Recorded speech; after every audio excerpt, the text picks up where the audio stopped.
सभी YouTube family को मेरी तरफ से राधे राधे। आप सभी लोगों के लिए कहानी लाई हूँ। कहानी का नाम है चाहते। आसमान से उतरे सपने परियों से पंख बांध, आँखों में जुनून लिए उतरी एक परी आसमान से।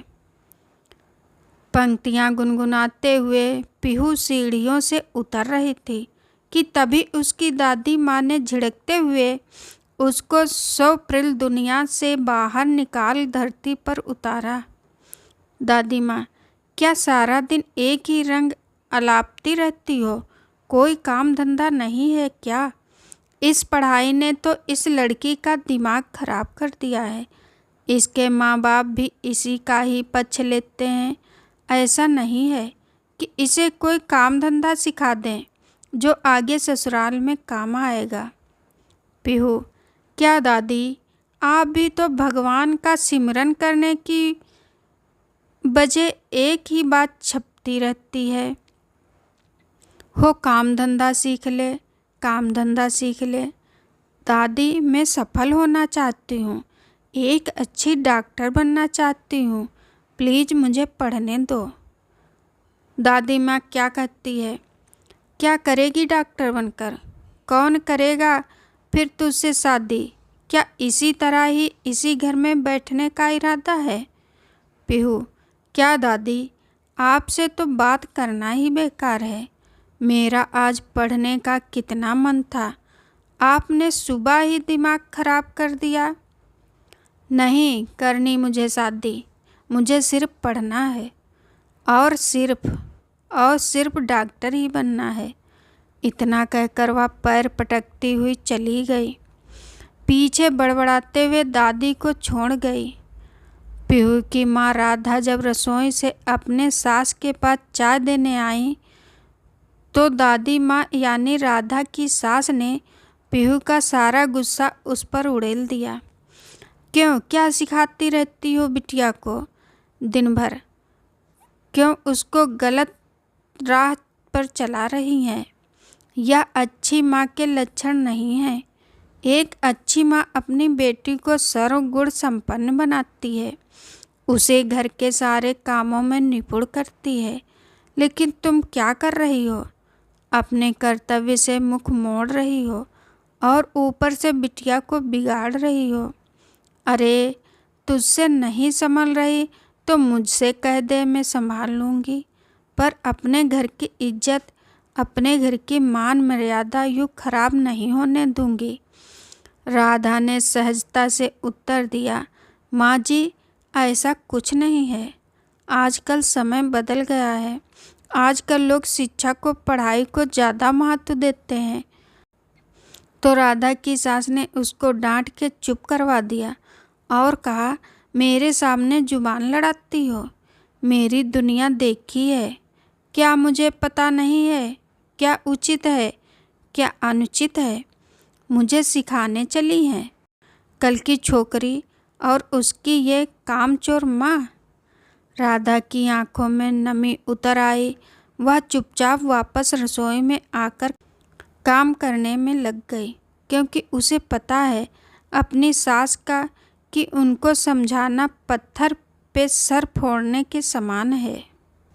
राधा रसोई में काम करते करते सोचने लगी और फ्लैशबैक में चली गई।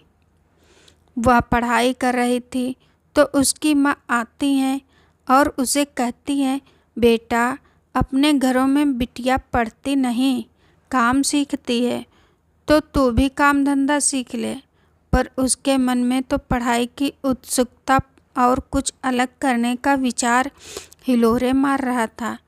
तो राधा माँ की बात अनसुनी करते हुए पूछने लगी कि माँ, औरत को ही घर के कामकाज क्यों करने होते हैं?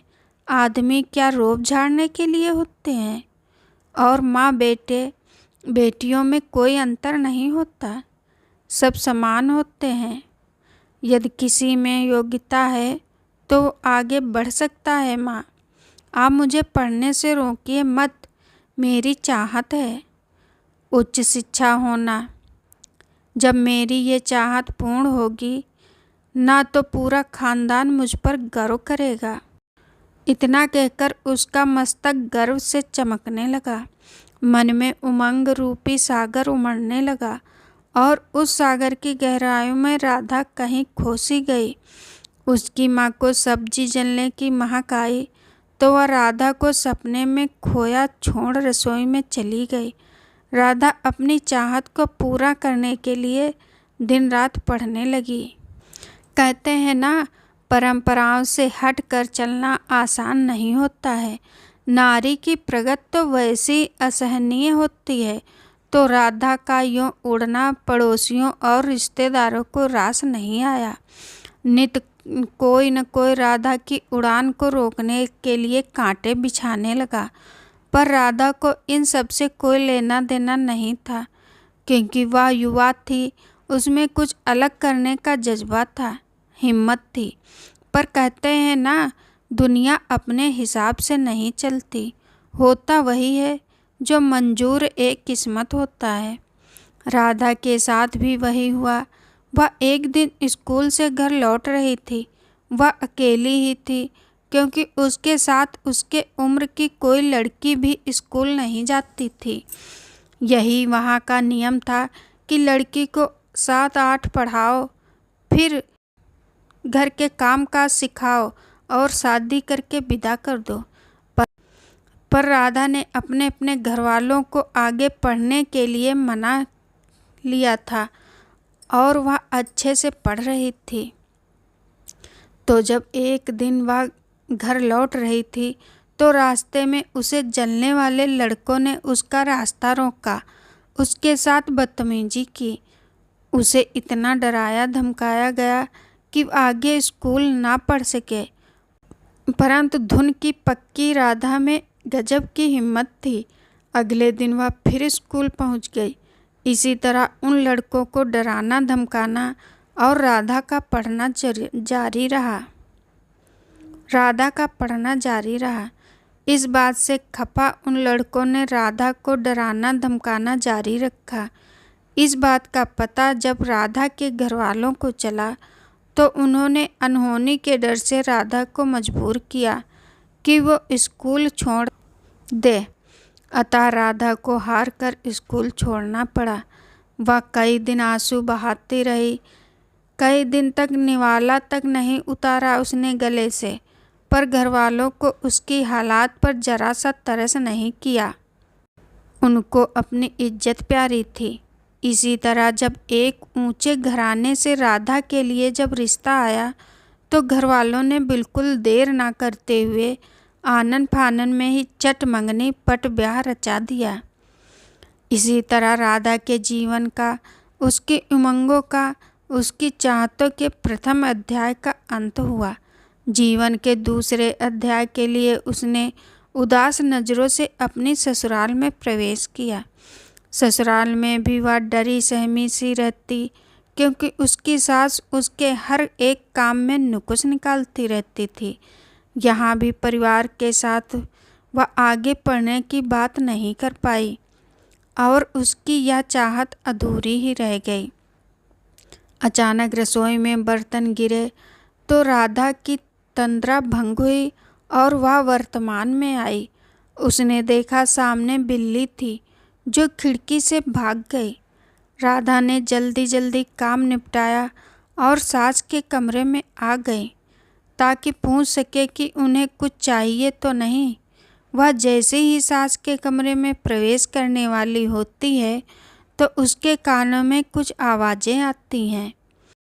अगर कोई भी लड़की पढ़ना चाहती है तो उसके घर वाले या आस पड़ोस वाले सब जलने लगते हैं, पढ़ने नहीं देते हैं।